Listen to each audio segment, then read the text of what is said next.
আসসালামু আলাইকুম ওরহমতুল্লাহ। ইন্নাল হামদুলিল্লাহ ওয়াসসালাতু ওয়াসসালামু আলা রাসূলিল্লাহ ওয়া আলা আলিহি ওয়া আসহাবিহি ওয়া মান ওয়ালা, আম্মা বাদ। সুপ্রিয় দর্শক, মাহে রমাদানের এই গুরুত্বপূর্ণ সময়ে আপনাদেরকে স্বাগত জানাচ্ছি আপি ম্যাঙ্গো পুডিং নিবেদিত সাওয়াল জাব অনুষ্ঠানে, powered by Baxy fabrics, co-sponsor RICL TMX।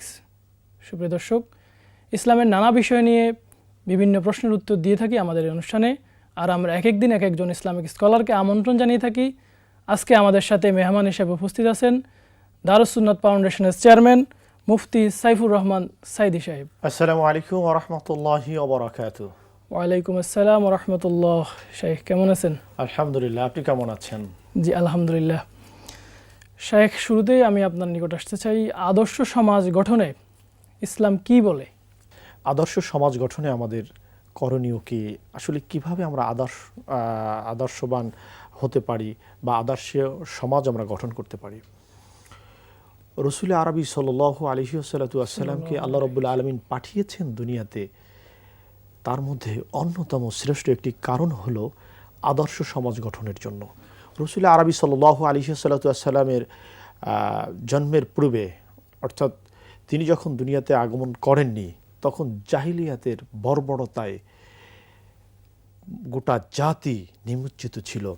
আল্লাহ জাল্লা শানু তার হাবিব প্যারা নবী মুহাম্মদ রাসূলুল্লাহ সাল্লাল্লাহু আলাইহি ওয়াসাল্লামকে পাঠিয়ে এই জাতিকে, গোটা বিশ্ব মুসলিম উম্মাহকে, গোটা পৃথিবীর মানুষকে, শুধুমাত্র মুসলিম উম্মাহকে না, গোটা মানব জাতিকে একটি আদর্শ সমাজ উপহার দিলেন। আদর্শ সমাজ কিভাবে আমরা গঠন করতে পারি? দেখেন, একটা সন্তান যখন জন্মগ্রহণ করে, আল্লাহ রসুল সাল্লাল্লাহু আলাইহি ওয়াসাল্লাম বলছে যে যখন তোমাদের সন্তান দুনিয়াতে ভূমিষ্ঠ হবে, যদি সে ছেলে হয় তখন তার ডান কানে আজান দিয়া দিবা এবং বাম কানে একামত দিয়া দিবা, আর যদি মেয়ে সন্তান হয় তাহলে শুধুমাত্র ডান কানে আজান দিয়া দিবা। এরপরে তুমি তার সুন্দর একটি নাম রাখবা, অর্থবহ নাম রাখবা।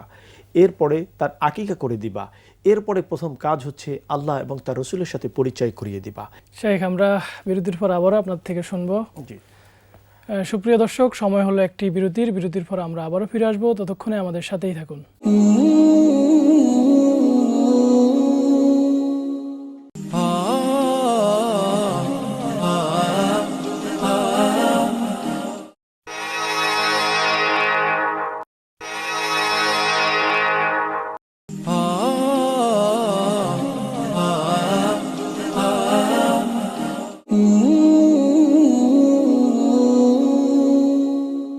সুপ্রিয় দর্শক, বিরতির পর আবারও ফিরে এলাম। আপনারা দেখছিলেন আফি ম্যাঙ্গো পুডিং নিবেদিত সওয়াল জবাব অনুষ্ঠান, powered by Baxy fabrics, co-sponsor RICL TMX। Shaikh, বিরতির পূর্বে আপনার নিকট থেকে আমরা শুনছিলাম, আমরা আবার আপনার কাছে আসব। আমাদের সমাজে আমরা যদি তাকাই, মাদক, নেশা, এগুলোর দ্বারা আমাদের সমাজ বিবর্জিত। এই সমাজকে কিভাবে মাদক এবং নেশা থেকে মুক্ত করা যায়? যুব সমাজকে কিভাবে আমরা ইসলামের দিকে নিয়ে আসতে পারি? এই জন্য প্রথমত কাজ হচ্ছে পরিবারকে সঠিক হতে হবে। পরিবারের কাজ হচ্ছে একজন সন্তানকে আল্লাহ রসুলের সাথে পরিচয় করিয়ে দেওয়া, ধর্মীয় মূল্যবোধের উপরে বিশ্বাস স্থাপন করা। আপনি যেই সমাজের হোক, যিনি মুসলমান তিনি ইসলাম ধর্ম অনুযায়ী চলবেন, যিনি হিন্দু ধর্ম অবলম্বী তিনি হিন্দু ধর্ম অনুযায়ী চলবেন। কারণ পৃথিবীতে কোনো ধর্ম নেই, যারা ধর্ম পালন করে থাকেন সকলেই কিন্তু শান্তির কথা বলে থাকেন।